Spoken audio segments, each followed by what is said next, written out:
For a lot of us, it is prime time gardening season. And for those of us in the hot climates on the southern part of the United States, we are racing the sun. It is about to get hot and really, really quick. My name is Jamie, the Desert Rat Gardener, and you can find me on all platforms. And welcome to another episode of Creator Seed Diaries by Botanical Interests. And I garden here in Buckeye, Arizona. And for those of you that don't know, that is a suburb of Phoenix, Arizona. So you know it is hot, it is dry, and we get no rain. And a lot of people think, what can you grow? Can you grow anything at all? And the answer is yes, and I can grow actually all year round. So I'm going to go ahead and share with you 4 different seeds that I have grown and continue to grow. First, I'm going to start with a sun gold tomato. Super prolific. They're very sweet, very snackable and tasty. I actually have one growing right now. Sun gold tomato is an indeterminate type, meaning that it will grow very, very, very tall. So it does need some type of trellising system. I kind of use this Florida weave system. It's not a true Florida weave, but it does the job. These do actually exceptionally well in our weather. And it's nice because these tomato you can't really find in the grocery store. So it's nice. It's kind of a specialty item.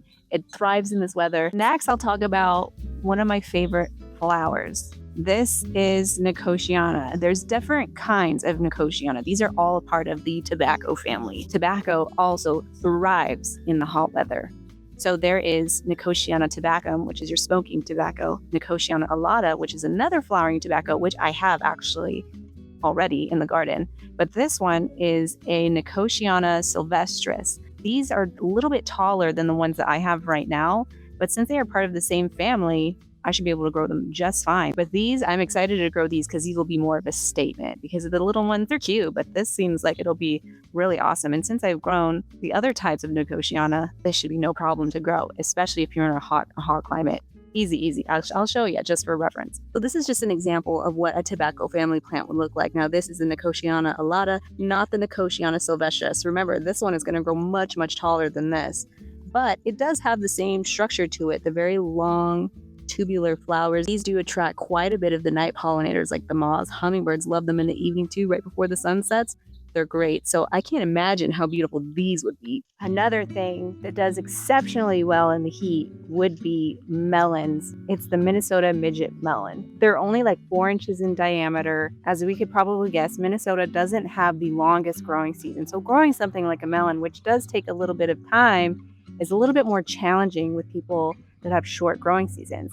Now you may think like, well, Arizona, it's sunny year round. They've probably got the longest growing season of all time because our summer is so intense and so hot that a lot of things don't particularly thrive in our summers.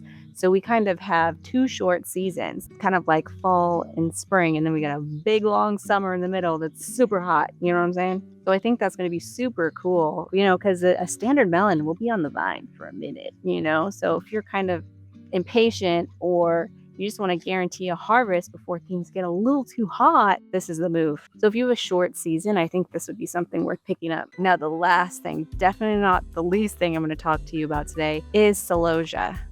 Celosia is another choice flower to grow, especially if you have a super warm summer. So if you're looking for like a cut flower that can handle the heat, this is your girl. I've had enormous success with Celosia through the summer months here in Arizona.